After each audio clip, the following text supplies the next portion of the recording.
Good evening, my fellow Americans. Hail to these chiefs. I'm the President of the United States.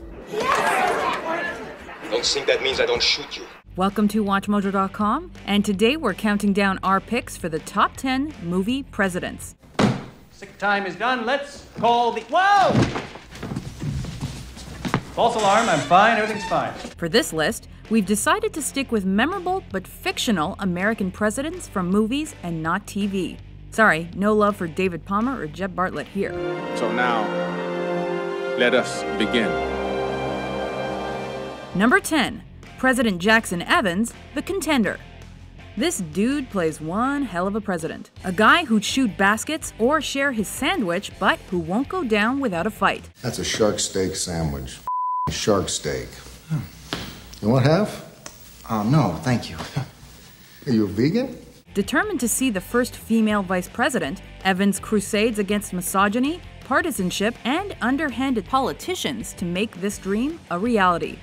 Poised, articulate, idealistic, and fearless, Bridges earned an Oscar nod for portraying a leader anyone would want in the White House. And let the American people explode into this new millennium with the exhilaration of being true to the glory of this democracy. Thank you. Number 9, President Alan Richmond, Absolute Power. The tagline is, absolute power corrupts absolutely, and we'd have to agree if President Richmond is any indication. He likes the rough stuff, but not when it's aimed his way. Would you like that? You slap me? And that leaves him with a dead mistress and a potentially career-ending scandal on his hands. Do you realize what a shitstorm we're in? Hackman expertly portrays the character's gravitas, tyranny, and heartlessness as he makes some ruthless decisions. Let's get cracking, boys. Show that you love your country. Also, watch for everyone's favorite TV president. Dr. Kevorkian, I presume. Number 8, President James Dale, Mars Attacks. President Jimmy Dale is one of those friendly, clever politicians, but at the heart of it, he's kinda naive. I mean, that's good, isn't it? You bet. It's a great victory for our administration. Dale doesn't want to nuke Earth's newest visitors. He's interested in a friendly and peaceful encounter with the invading Martians. Why can't we all just get along? It's a valiant and optimistic effort. Unfortunately, things don't really go his way. Over the top? Yes. Effective? Obviously not. Memorable? Absolutely. Number 7. President Jack Stanton, Primary Colors. Yes, we specified our entries should be pure fiction, and technically Jack Stanton is. But his warmth, southern drawl, mean speech-making abilities, and donut habit are reminiscent of a certain president who also loved the ladies. If you had to swallow enough garbage... You can say shit, we're X-rated. Yeah, me too, if you believe what you read in the paper. Governor Stanton doesn't actually become president until the end, but he is a prime example of a flawed man who could make a great leader when faced with the realities of modern politics. This is it, Henry. This is the price you pay to lead. You don't think that Abraham Lincoln was a whore before he was a president? Number 6. President Bill Mitchell, Dave Kovic, Dave. God bless you! God bless America! While cheating on his wife, President Mitchell suffers a stroke, winds up in a coma, and must be replaced by a look-alike. Yes, Mr. President? Nothing. Good night.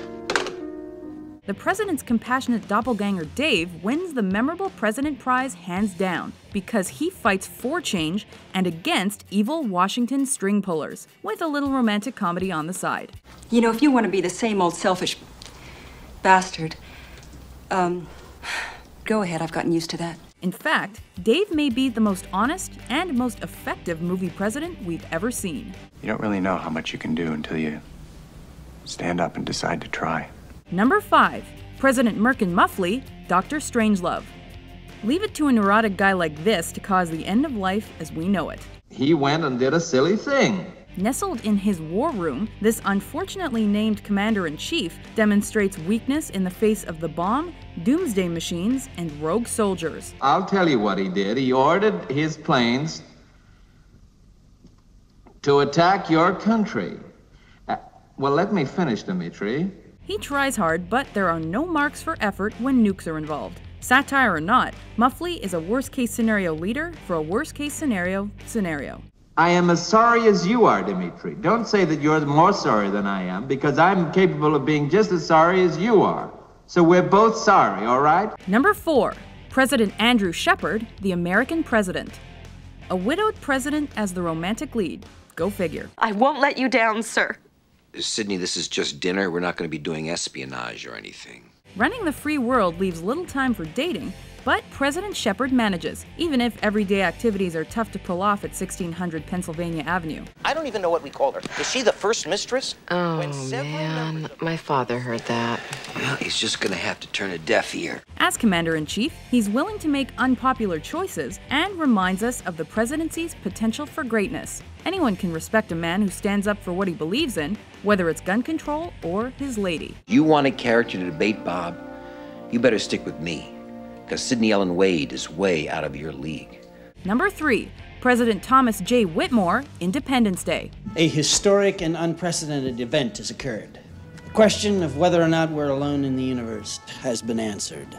If you like your leaders with extra cheese, he's your man. The presidential cliche to end all presidential cliches, Whitmore is a Gulf War vet, a patriot if ever there was one, and one inspiring speechmaker. Today, we celebrate our Independence Day.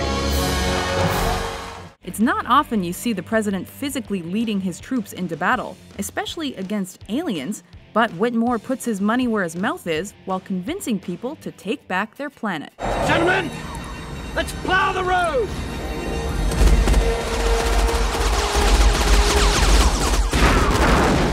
Number 2. President Tom Beck, Deep Impact. If ever we need to hear bad news, we hope it comes from Morgan Freeman. Our missiles have failed. The comets are still headed for Earth, and there's nothing we can do to stop them. Using his calming voice, charismatic President Beck informs the country of impending doom. If the world does go on, it will not go on for everyone. But like other great leaders, Beck makes tough decisions when it counts, like enacting martial law, selecting which citizens will populate the underground bunkers, and sending nukes to blow up the incoming comet.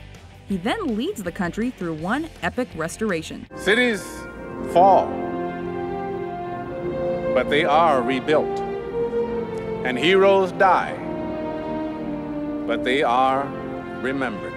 Number 1. President James Marshall, Air Force One. A Vietnam War hero with masculine good looks, authoritative charm, and an unshakable moral center. Atrocity and terror are not political weapons, and to those who would use them, your day is over. No wonder this guy got elected. Nothing beats a leader who's intelligent as they come, but who's also unafraid of kicking butt. Marshall must save the day when the bad guys board his plane, and in the process, he brings new meaning to the phrase, "We don't negotiate with terrorists." Just one word comes to mind when discussing President Marshall: badass. Get off my plane.